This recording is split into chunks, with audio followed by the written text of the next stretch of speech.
Hello. Welcome back to my video. So this is Dr. Linda Iheme here, and today we'll be talking about how to secure PhD supervisor with ease.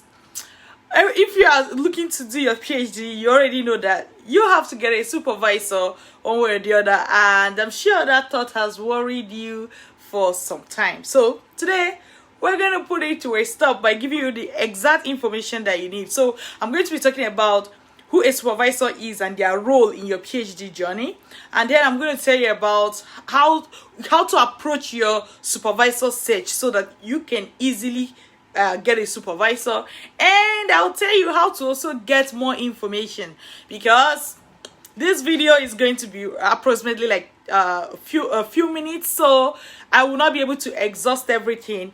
Where can you go after now? Okay, so my name is Dr. Linda Iheme. I'm an educational consultant, and I will be taking this class today. I hope you enjoy it. I always want my class to be fun. So first of all, if you are going abroad to study and you want to go for PhD is a research intensive program. So often you need a mentor. Now that mentor is usually from the school where you're going to be studying, and is a professor in that school who is able to guide you as you do your research, right? Because if you're coming for PhD, it's assumed that you are not yet an expert in research matters. So you need a mentor. It's a cool system.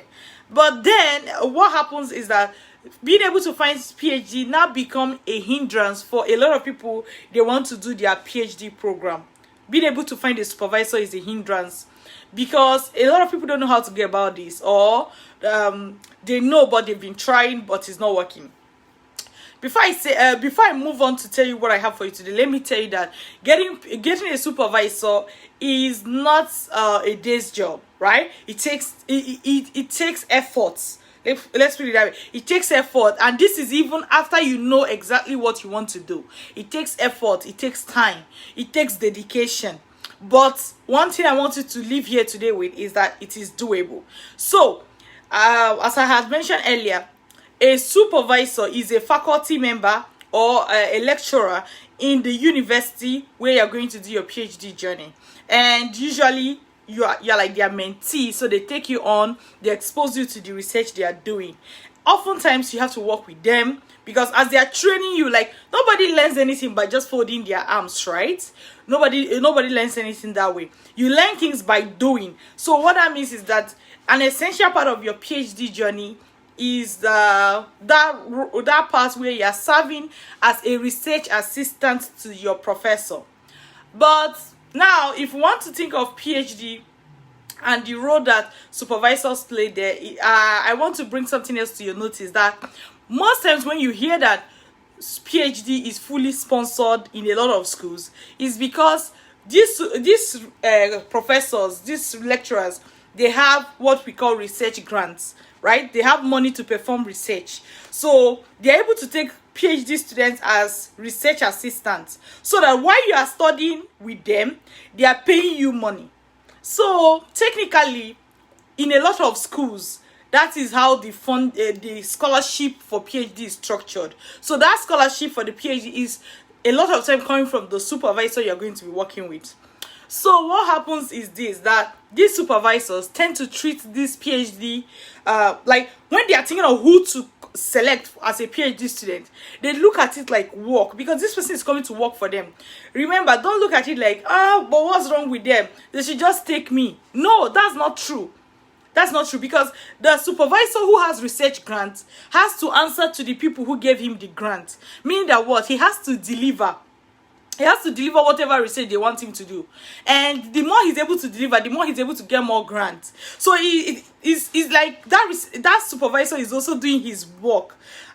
Think about it like if you were to be an employer and your company has to move forward. You have to think very well about the person to hire, right? You're not just going to hire anybody on the street who said that they need a job. You just say, yeah, come and work for us. No. Think about it. If you had to get into the mind of an employer right now, what do you think they will be thinking?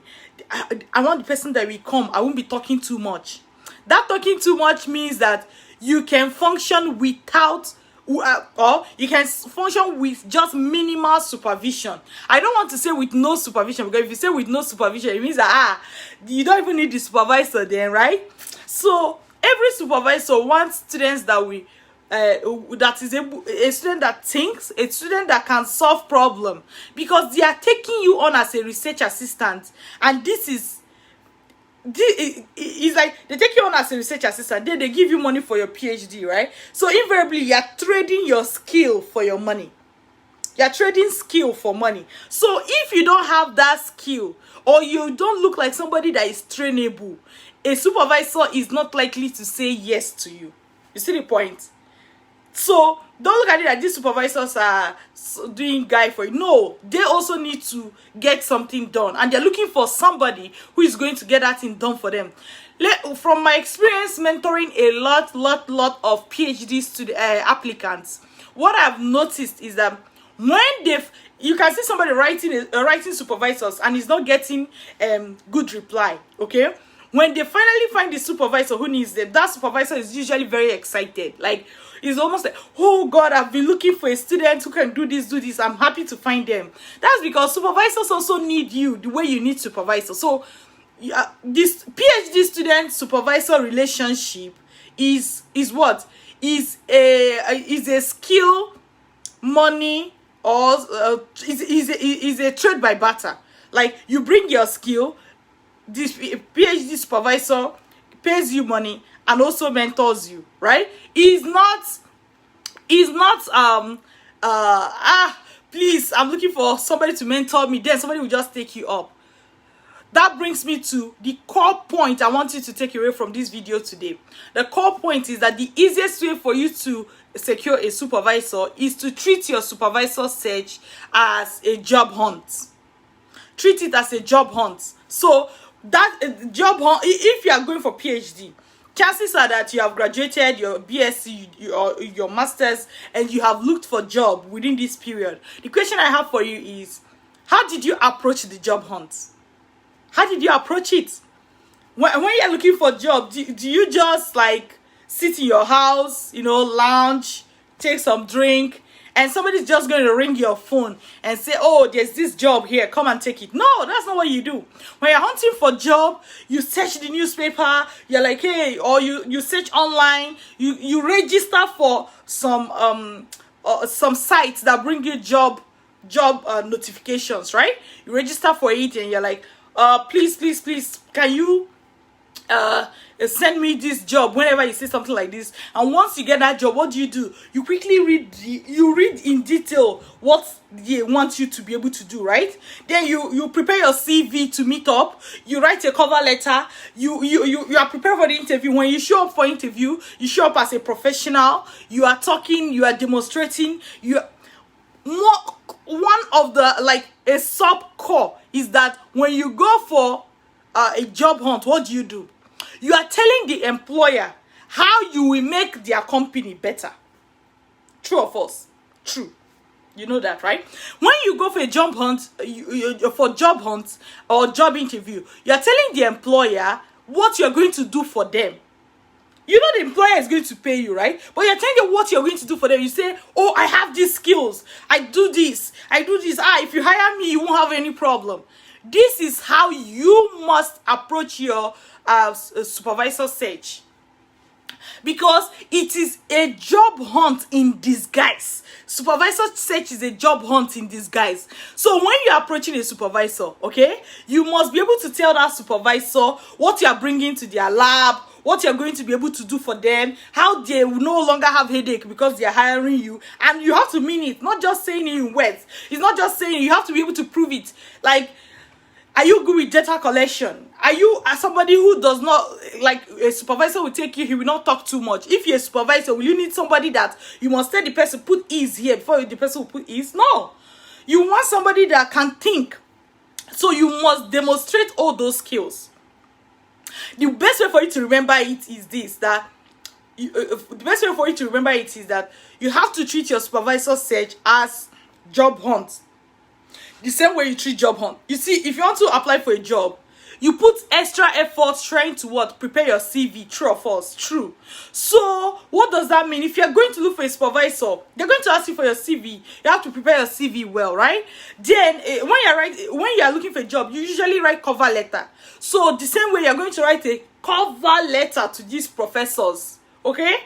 They're asking them, oh, we don't want, instead, it's just that the word is different. Instead of asking them to supervise, to hire you for job, you will not ask them to what? Supervise you, okay? So one thing you must remember is that as a PhD applicant and who is contacting supervisors, you must treat it as job hunt. The same way you talk to an employer, that is the same way you talk to your supervisor, okay? Knowing fully well that they are also looking for somebody who is going to add to their research company. Put it that way. Research lab, research company, research group, they are all the same thing, okay?